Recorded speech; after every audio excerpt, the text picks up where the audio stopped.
तो चलिए आज इसी पर बात करते हैं जनता जिंदाबाद में कि बृजभूषण शरण सिंह फंस गए या बच गए, और बृजभूषण शरण सिंह क्या इतने ताकतवर हैं, क्या इतने बड़े नेता हैं? जो अब तक देखकर समझ में तो यही आ रहा है कि ताकतवर तो हैं, क्योंकि जिस नाबालिग पहलवान की बात हो रही थी वो बालिग निकल गई और उसके पिता बयान दे रहे हैं, और अब इस पर बात होने लगी है कि आखिर आगे होगा क्या। जनता जिंदाबाद में इसलिए जनता से बात करेंगे, लेकिन सबसे पहले आपका परिचय करा दूं कि मेरे साथ कौन कौन है। मेरे साथ राजेश शर्मा हैं, पॉलिटिकल एनालिस्ट हैं, अंबर जैदी हैं, सोशल एक्टिविस्ट हैं, नीति शर्मा हैं, पॉलिटिकल एनालिस्ट हैं। इसके साथ ही मुकुल पहलवान हैं, रेसलर हैं, सर्वेश मिश्रा हैं, आपके प्रवक्ता हैं, राहुल लाल हैं, पॉलिटिकल एनालिस्ट, और विजय कौशिक हैं। लेकिन जनता से बात करेंगे और फिर उसके बाद नेताओं की तरफ से जाएंगे, क्योंकि जनता भी बहुत कंफ्यूज है।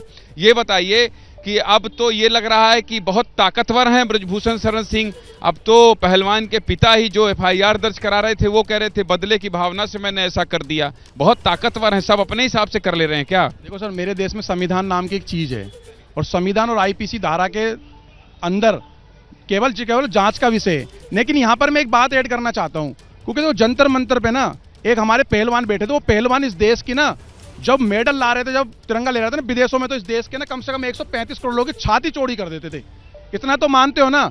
लेकिन वो लोग अंदर घेरे में बैठे थे, लेकिन उस घेरे के बाहर जो पूरी दुनिया ने, भारत नहीं दुनिया ने वो बयानबाजी देखी है कि भारत से चाहिए आजादी, तेरे टुकड़े होंगे। बृजभूषण शरण सिंह के बारे में आपका क्या ख्याल? शरण सिंह की बोल रहा हूं मैं, वहां पर बृजभूषण शरण सिंह के ऊपर आप करो ना, मोदी तेरी कबर खुदेगी। क्या था?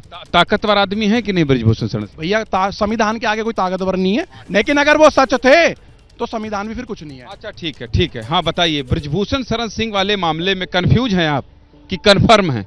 देखिए सर, सबसे बड़ी बात यह है कि वहां पर 4-5 लोगों को छोड़कर कोई भी नहीं था उस धरने पे।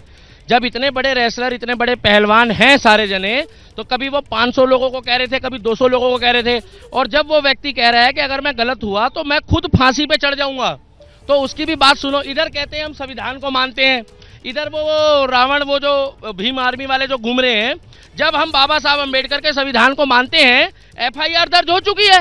अब आप कोर्ट तो जाओ, आप कोर्ट की अवहेलना कर रहे हो कि आप बिना कोर्ट में जाए जंतर मंतर में। बृजभूषण शरण सिंह ताकतवर आदमी है? ताकतवर कोई नहीं। आज की डेट में पत्रकार और पब्लिक जितनी ताकतवर है, उतना बड़ा कोई ताकतवर नहीं है। चलो इनके लिए ताली बजा दो भैया, अच्छी बात बोल रहे हैं। पब्लिक से ज्यादा कोई ताकतवर नहीं है। हाँ भाई बोलिए, आ रहा हूँ, सबको आ रहा हूँ। आप नहीं बोलेंगे?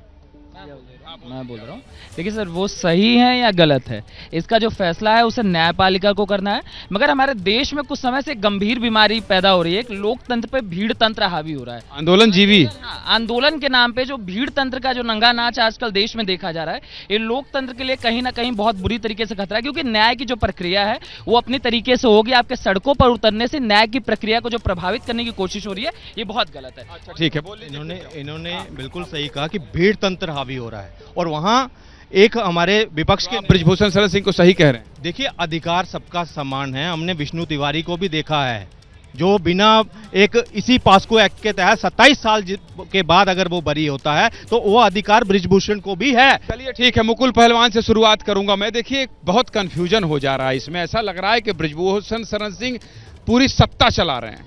ऐसा लग रहा है कि नहीं लग रहा है आपकी बिरादरी को? बिरादरी को क्या, पूरी सरकार को और पूरे पहलवानों पे।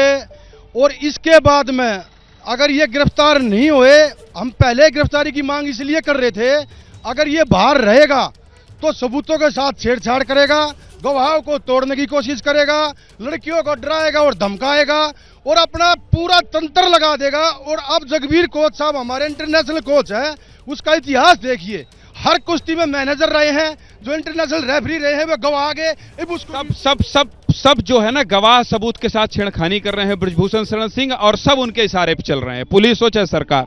इतने ताकतवर कैसे हो गए? आसाराम बापू, राम रहीम, इतने बड़े बड़े नाम जिनके लाखों करोड़ों फॉलोअर्स रहे हैं, उनको भी इस देश ने सजा दी है। तो बृजभूषण शरण तो कुछ भी नहीं है, एक मामूली से नेता ही है। सवाल यहाँ पर ये आता है कि पिछले 9-10 सालों में एक देश में एक ऐसा माहौल बना है कि जब भी कोई अमेंडमेंट हो, देश में कोई अच्छा बदलाव हो, या आपको कोई भी मुद्दा। अंबर जैदी, आप ये कह रही हैं कि संसद बनी इसलिए ये सब हो रहा है, आप ये कह रही हैं देश बहुत अच्छे रास्ते में चल रहा है इसलिए सब, आप ये कह रही हैं? बिल्कुल ऐसा कुछ नहीं कह रही हूँ। देखिए, किसी के साथ कुछ गलत होता है तो हमारे देश में न्यायपालिका है, आप जाइए, आप कंप्लेंट फाइल कराइए, आप केस दर्ज कराइए, लेकिन सड़कों पे बैठना, देश का तमाशा बनाना, ये कोई तमाशा नहीं है भाई, सबका अपना अधिकार है, शांतिपूर्ण तरीके से धरना प्रदर्शन करना भी अधिकार है। क्या मजबूरी है मेरी बताइए, मैं अभी आपको बताती हूँ, कि मैंने ओए होए होए होए नमकीन के चटकारे लेते हुए टकटकी मार के डिबेट शो को पॉज रिपीट कर कर के देख रहे हैं जोगिंदर जी। इनकी तरह आप भी देखें अपनी फेवरेट डिबेट्स को रिपीट कर और डाउनलोड कीजिए एबीपी लाइव ऐप अपने स्मार्ट टीवी पर।